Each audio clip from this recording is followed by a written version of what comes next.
10 ans, ça peut paraître jeune, mais c'est déjà le signe d'une certaine maturité si l'on parle de musée. Vendredi 25 avril, le Conservatoire des Broderies a soufflé ses 10 bougies en compagnie de nombreuses personnalités.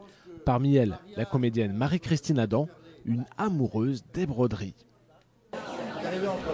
Bien, la broderie, pour moi, qui suis comédienne, c'est avant tout le théâtre, c'est toutes les pièces de Molière, de Shakespeare, c'est tous les magnifiques costumes qu'on peut porter dans ces pièces magnifiques et formidables. Et puis c'est aussi la parure des robes du soir que les femmes aiment porter, parce que c'est toujours agréable d'avoir une très jolie robe quand on sort, quel que soit l'âge pour nous.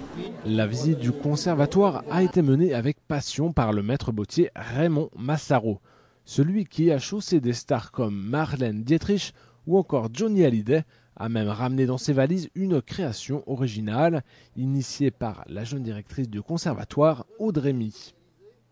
Elle m'a apporté un petit peu des broderies qu'elle avait fait. Moi, j'ai arrêté mes activités.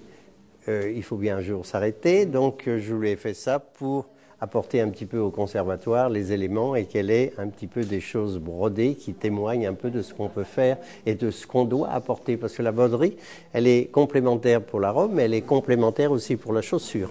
C'est un apport intéressant. Aujourd'hui, alors que la broderie ne concerne plus que les classes bourgeoises les plus aisées, le conservatoire se fait le miroir d'une époque pas si lointaine où, au lendemain de la Première Guerre mondiale, la cité cavalière comptait encore 24 000 brodeuses à domicile.